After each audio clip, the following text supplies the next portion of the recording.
Halo Friends, kembali lagi di Cabi Curhat bareng Febri. Buat Friends semuanya yang sering main TikTok pasti sudah tidak asing lagi ya dengan kasus yang belakangan ini sedang viral banget, yaitu kasusnya Timothy.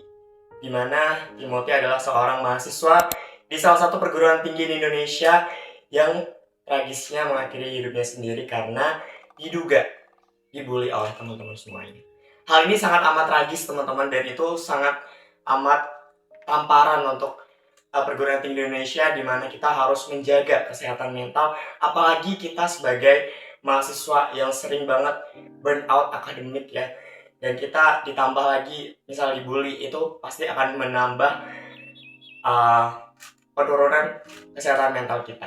So, pada episode kali ini kita lagi akan kedatangan tamu spesial dari Peer Counselor Community Universitas Negeri Semarang yang akan membahas kasus Timothy dari sudut pandang psikologi. Jadi teman-teman, stay tune terus ya. Halo Friends, oke, kali ini kita sudah bersama narasumber kita, yaitu ada Kak siapa nih, dengan Kak siapa? Halo Friends sekarang ini panggilnya. Iya, panggilan sayangnya. Oke. Halo Friends, aku Agnes, aku salah satu peer support atau peer counselor di Peer Counselor Community di BKFIPP UNES kayak gitu. Oke. Gimana nih Kak kabarnya akhir-akhir ini?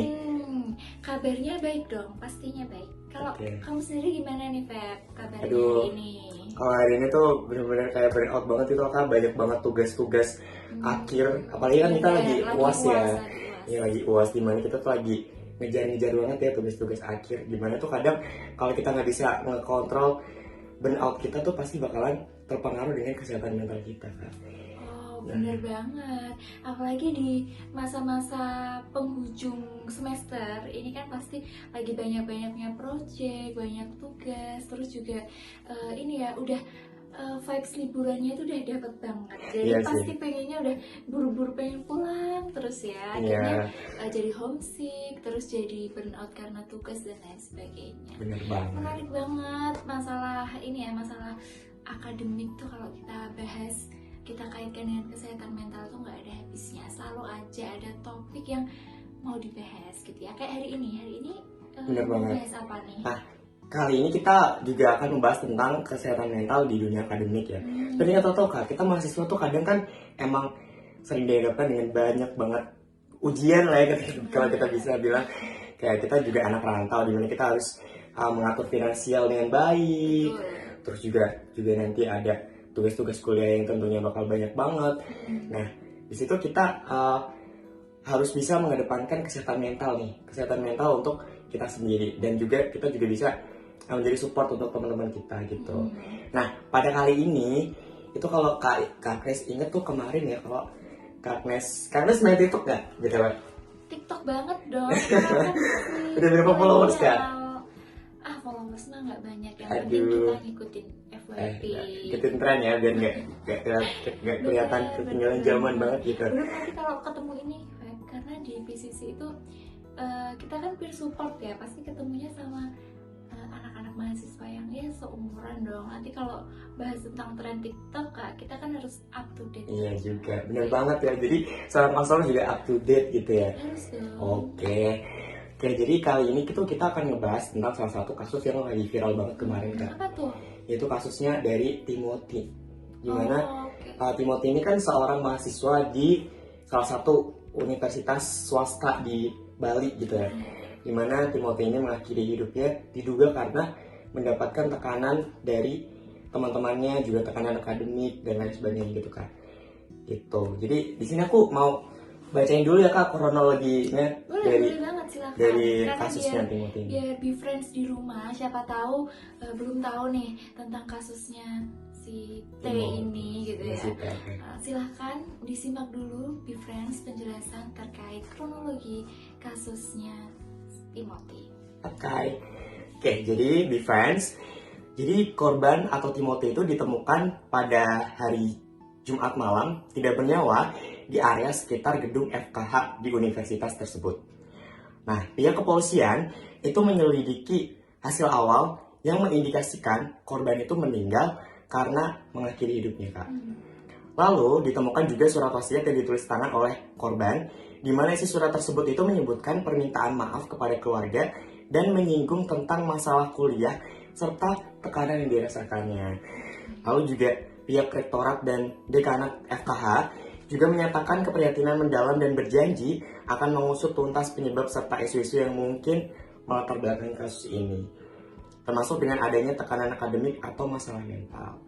Nah, itu kan udah booming banget tuh Kak di media sosial kemarin tuh sampai kayaknya booming juga di Twitter ya sampai ada di mana-mana sih. Kemarin aku sempat lihat di X terutama, di X. terus di TikTok, di Instagram juga banyak akhirnya yang membahas itu.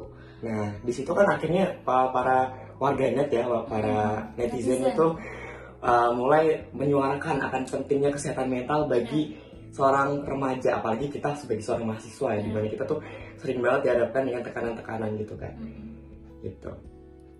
Oke, terus apa nih yang mau kita bahas nih? Oke, untuk sekarang mungkin kita akan ngebahas tentang tentang ini mungkin stres akademiknya dulu. Oke, stres akademik dulu ya teman-teman. Kita akan ngebahas tentang stres akademik dulu. Kalau Kak Agnes sendiri nih, Kak Agnes pernah nggak sih mengalami stres akademik tuh? Pastinya dong, pasti yang namanya kita pelajar, mahasiswa itu pasti pernah mengalami yang namanya stres akademik itu. Tapi ya se-stres apapun, kuncinya tuh ada di mana sebenarnya? Di cara kita menangani gitu nggak sih Kak? Ya betul, di bagaimana kita mengelola stres itu kayak gitu. Dan apa ya, permasalahan stres pada mahasiswa ya khususnya, karena kan kita di kampus ya, be friends, di lingkungan universitas itu emang lagi marak banget ya Feb, permasalahan terkait stres akademik yang terus berujung ke entah bunuh diri, self harm, atau ya putus kuliah gitu ya, itu banyak banget. Nah, sehingga penting bagi mahasiswa itu untuk punya kemampuan adaptasi diri, khususnya dalam mengelola stres itu tadi, kayak gitu. Kalau dalam psikologi itu disebutnya coping strategi ya Kak? Betul banget. Namanya coping strategi atau bisa juga disebut coping stress kayak gitu. Iya, benar-benar banget. Oke Kak Agnes, tadi kan sudah disebutkan ya tentang stres akademik ya, dimana kita tuh gimana cara kita untuk coping stress ya, coping strategi gitu, dimana cara kita untuk menangani lah, cara kita untuk menangani stres kita itu sendiri. Nah, balik lagi nih Kak ke kasusnya si Timothy. Kalau menurut Kak Agnes sebagai seorang peer counselor ya, sebagai seorang peer support, itu tanggapan Kak Agnes sendiri gimana sih tentang kasus Timothy ini?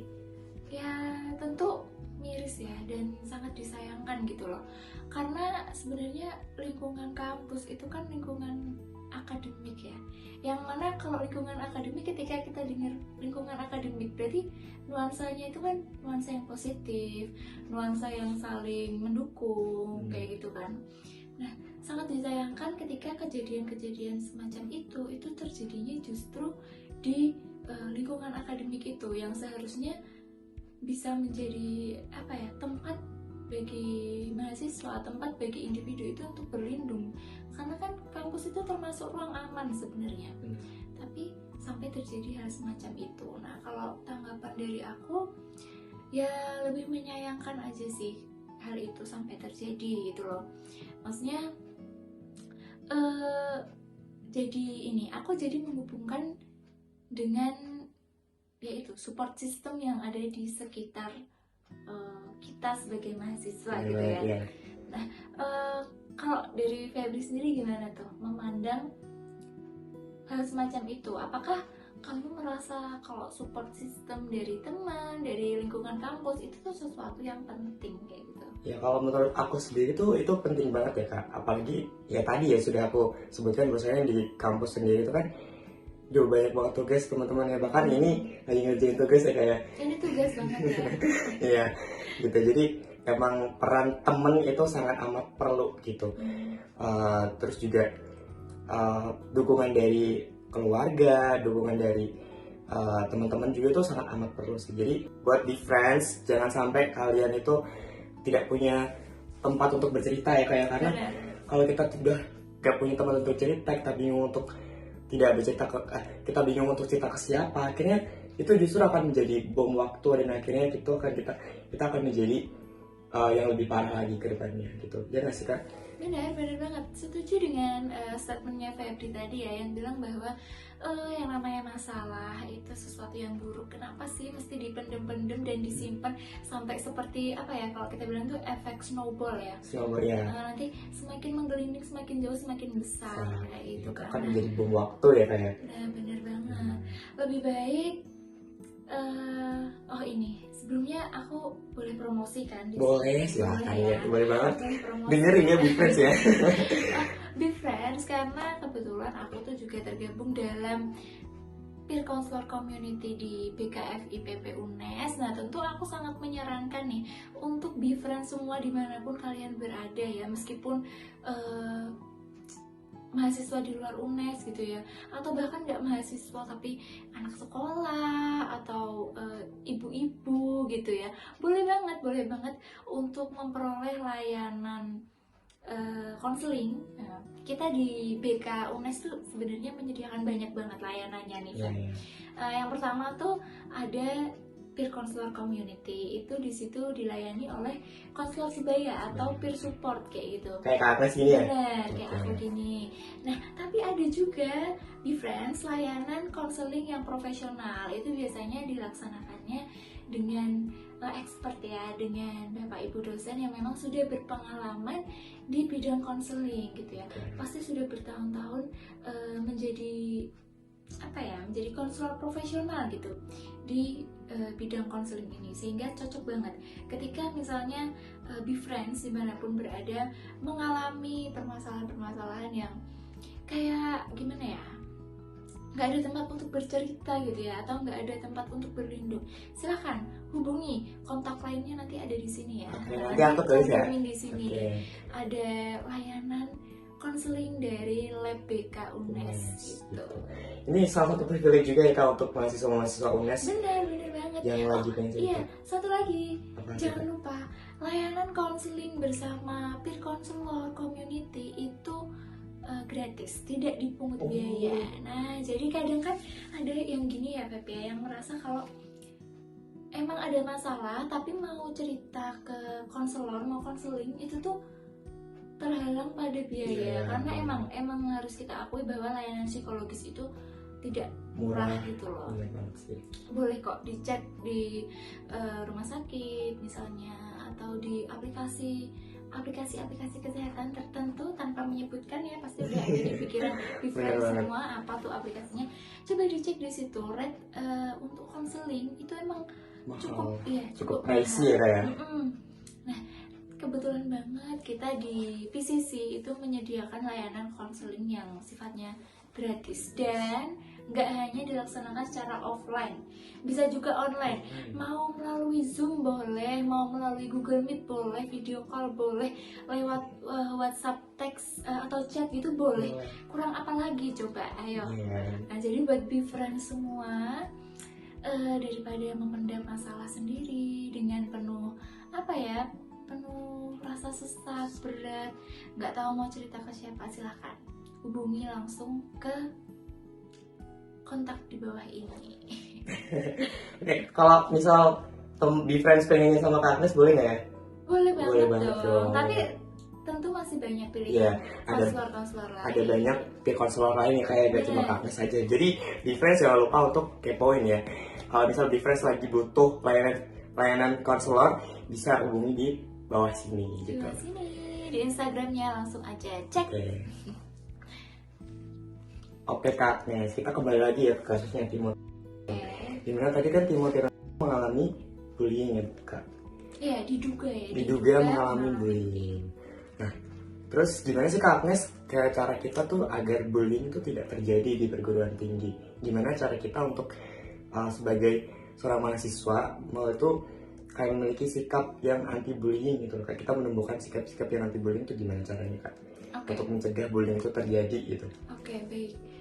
Jadi kalau bicara tentang bullying, dibanding kita harus berbicara mengenai kenapa seseorang itu dibully, kenapa seseorang itu bisa membuli gitu, lebih baik kita bicara tentang gimana sih caranya biar bullying itu nggak terjadi lagi gitu ya, atau istilahnya melakukan upacara sih apa upaya preventif gitu untuk mencegah terjadinya bullying itu terjadi lagi gitu ya. Yang pertama pastinya jelas dong, kita sebagai apa ya namanya manusia itu kan biasanya orang yang dibully itu emang yang terkesan unik kayak gitu loh. Nah tapi kita sebagai manusia juga perlu menyadari bahwa yang namanya manusia itu diciptakan berbeda-beda, aliasnya ada yang namanya individual differences. Nah coba nanti Febri cek itu teorinya siapa ya kira-kira, atau Be Friends mungkin nanti boleh taruh di kolom komen. Yang tahu ya itu teorinya siapa di apa tadi yang membahas individual differences. Nah, kita perlu menyadari bahwa yaitu individual differences itu memang ada, manusia itu emang beda-beda. Jadi ketika ada keunikan dari manusia lain, kenapa? Itu tidak perlu dipermasalahkan, karena disitulah nilai yaitu tadi perbedaannya, nilai keunikannya. Justru kita perlu untuk bisa berdamai dengan perbedaan, dengan keunikan itu orang lain gitu ya. Karena itu saling melengkapi kayak gitu ya. Kayak Indonesia sendiri kan berbeda-beda tetapi tetap satu jiwa gitu. Jadi Be Friends, jangan sampai Be Friends tuh nanti misalnya ada temannya yang memiliki sikap yang unik gitu ya, terus tiba-tiba dibully gitu. Sebenarnya itu bukan hal yang bisa kita bully ya teman-teman, tapi itu lebih kayak sebuah keunikan ya. Tadi ada teori yang namanya individual differences gitu. Perlu kita lihat keunikan orang lain atau perbedaan orang lain itu sebagai suatu keunikan kayak gitu. Kemudian yang kedua tentu ya kita sebagai mahasiswa ya Feb, pasti kan banyak toh mahasiswa-mahasiswa itu yang merupakan anak rantau yang kayak dari luar kota, bahkan dari luar pulau, itu tuh banyak banget gitu. Dan di sini ya sendiri tinggal kehidupannya cuman di dalam kamar kosan gitu kan.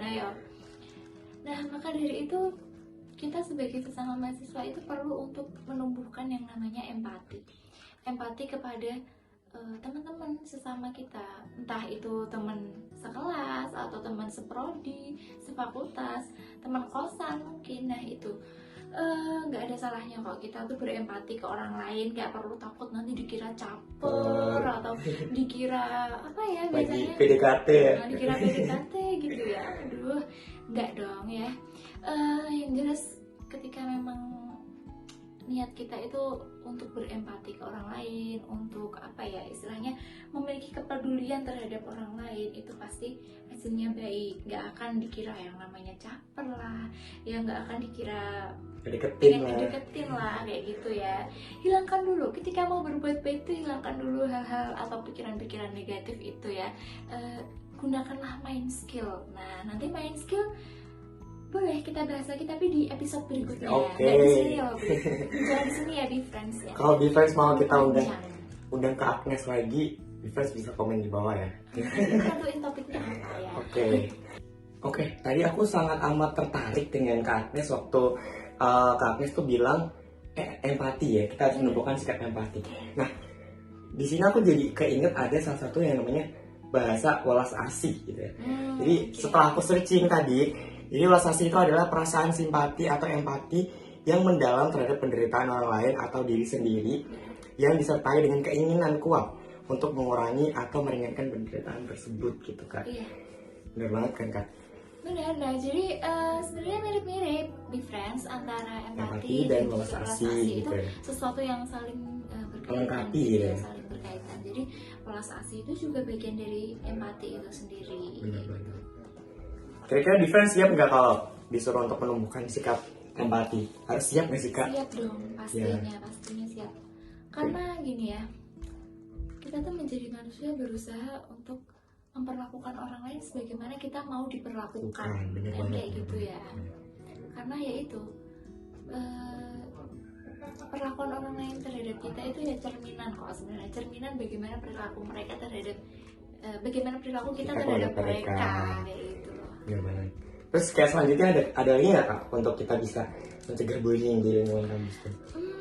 cegah bullying, apalagi ya kira-kira? Kalau dari kamu sendiri apa nih Feb, berdasarkan pengalaman kamu nih? Oke, di Friends ini aku sedikit cerita ya Kak ya. Kalau Boleh, ternyata boleh. tuh aku dulu mengalami sebuah bullying gitu ya Kak. Dan bullying itu emang berdampak buruk ya dalam hal akademik. Aku sampai nggak masuk sekolah karena takut gitu loh Kak. Jadi dampak bullying emang sebesar itu gitu. Nah, kalau menurut aku cara untuk kita agar tidak ada bullying itu adalah dengan cara kita ya itu tadi, menumbuhkan rasa empati terhadap teman kita merasa teman kita tuh bukan berbeda tapi justru malah unik gitu loh. Jadi justru malah kalau aku mengamati itu orang-orang yang dibully itu justru adalah orang-orang yang berpotensi loh kayak. Iya.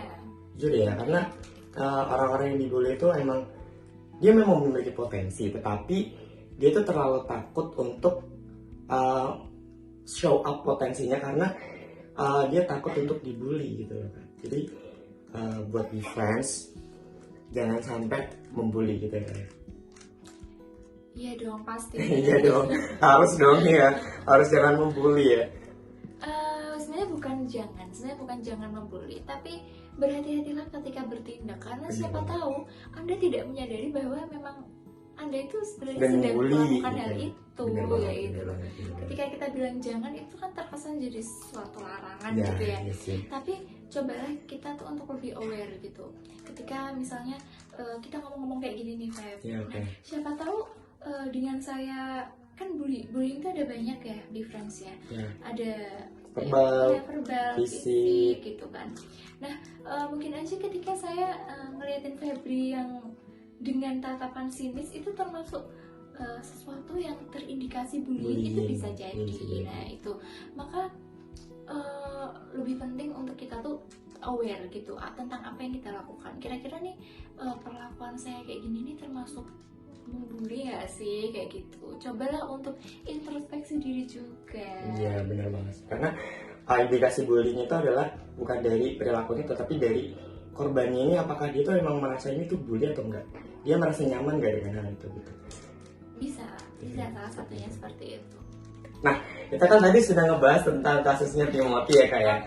Dimana tadi sudah nyambung-nyambung nih dengan bagaimana cara kita mencegah bullying gitu.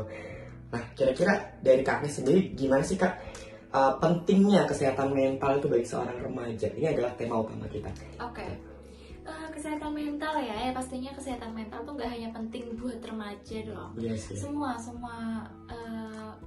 Semua manusia dari rentan usia berapapun pasti membutuhkan mental yang sehat, atau membutuhkan nuansa yang dimana di situ bisa menumbuhkan kesehatan mentalnya gitu ya, yang tidak membuat seseorang tuh terancam, tersiksa, stres, depresi kayak gitu kan. Pasti semua membutuhkan itulah. Dan kesehatan mental, sayangnya kesehatan mental nih mungkin kita sebagai orang yang belajar atau orang yang memang berkecimpung di dunia ini, di dunia bimbingan dan konseling atau mungkin di dunia psikologi, itu familiar banget dengan yang namanya kesehatan mental. Tapi orang-orang di luar sana itu banyak juga yang memang tidak menganggap kesehatan mental itu sebagai sesuatu yang penting. Padahal sebenarnya BeFriends mungkin BeFriends dari bidang yang berbeda dengan kita ya. Nah, BeFriends coba untuk menyadari bahwa sebenarnya kesehatan mental itu sama pentingnya dengan kesehatan jiwa atau kesehatan fisik kayak gitu, bener banget. Nah, kita kalau misalnya lagi sakit ini ya fisik gitu ya, katakanlah sekarang kan lagi ini nih, lagi musim sakit ya. Oh ya BTW aku lagi sakit tuh guys, kemarin tuh aku dirawat di IGD karena lagi sakit gitu. Kenapa? Sakit apa boleh dong? Aku waktu itu sakit asam lambung teman-teman. Jadi BeFriends yang lupa makan ya. Ya meskipun tugasnya lagi banyak tapi jangan lupa makan. Benar, jangan lupa makan. BeFriends sekarang juga nih sambil nonton podcastnya boleh sambil ambil nyemil ya. Boleh sambil nyemil atau sambil makan siang dulu, makan malam atau sarapan. Silahkan banget ya. Oke. Febri tadi udah sembuh kan? Udah dong. Udah sembuh. puji Tuhannya dia udah sembuh gitu ya. Nah, bahas itu tadi ya, kita balik ke kesehatan mental yang sama pentingnya dengan kesehatan fisik. Nah, kayak Febri tadi ya, Febri begitu merasakan, jadi gejalanya apa tuh Feb? Perutnya tuh sakit banget, Perutnya kayak sakit. asam lambung. Duh, sakit banget, terus muntah-muntah gitu. Terus waktu perutnya sakit, kamu langsung apa yang kamu lakukan? Aku langsung ngechat teman-teman aku gitu, teman-teman aku untuk ya menolong lah kak ya, kayak mana kita lagi di rantau ya, ya kita cuma punya temen ya gimana. Terus teman-teman aku, terus akhirnya mereka ngebawa aku ke IGD teman-teman gitu. Oke. Terus waktu itu sih emang udah hopeless lah kak ya, udah hopeless dimana ada jadi anak rantau, jauh dari orang tua, jadi kayak ada rasa menderita down gitu ya. down sendiri itu. Iya bener, ada rasa drop, sedih, kayak Iya, merasa kesedihan manusia gitu. paling menderita. Bener gitu banget pada ya. saat itu. Oke, di friends. Tadi kan kita sudah menyinggung-nyinggung nih kalau kesehatan fisik tuh sama pentingnya dengan kesehatan mental. Bener. Nah, aku juga ini nih Kak, aku mau cerita tentang sesuatu nih. Itu ternyata kalau kita sedang sakit fisik, itu kesehatan mental tuh sangat berperan penting dalam penyembuhan kita Kak. Gimana tuh? Dimana tuh waktu COVID ya, sekitar tahun 2020 sampai 2021 ya, itu kan banyak banget ya korban-korban jiwa yang akhirnya jatuh meninggal dunia karena terjangkit COVID-19 gitu ya. Nah, jadi di situ tuh ada yang namanya komorbid teman-teman. Komorbid itu adalah penyakit bawaan, dimana tuh misalkan diabetes, penyakit jantung dan lain-lain gitu. Terus orang-orang dengan komorbid ini tuh terjangkit virus COVID-19.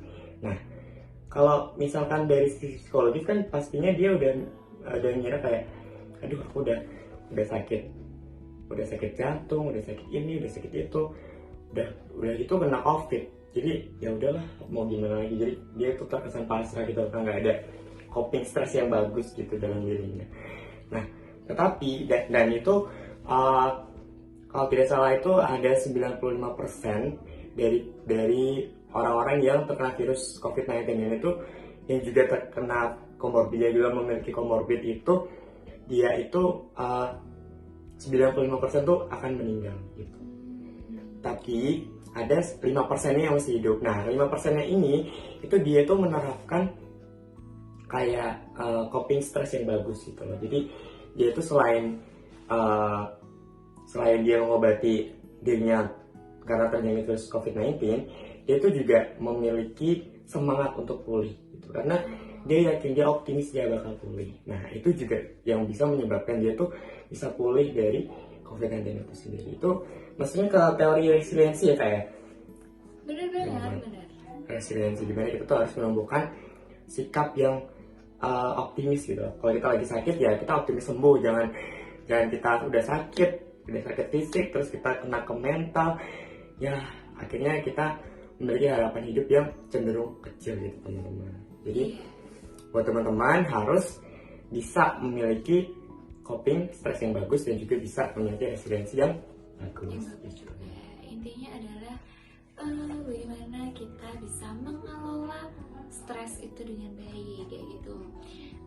Gimana ya Feb? Lebih ke ini sih sebenarnya, lebih ke menumbuhkan potensi atau kekuatan-kekuatan sebenarnya sudah ada dalam diri kita. Kayak misalnya itu kekuatan untuk bertahan hidup gitu ya. Nah, itu kan sebenarnya semua orang itu pada dasarnya lahir dengan kekuatan itu. Tapi permasalahannya adalah ada pada apakah kita memfungsikan itu dengan baik atau hanya ya udah aja punya ya udah gitu loh, nggak difungsikan dengan baik, nggak dikelola, dan juga tentunya nggak dikembangkan sebagai suatu keterampilan untuk mengatasi stres itu tadi kayak gitu. Ya, kayaknya kita udah banyak banget berbicara ya kayak tentang pentingnya kesehatan mental bagi seluruh manusia, bagi buat mahasiswa ya. Khususnya buat mahasiswa benar. Nah, mungkin kayaknya kita cukupkan dulu ya Kak untuk podcast pada episode kali ini.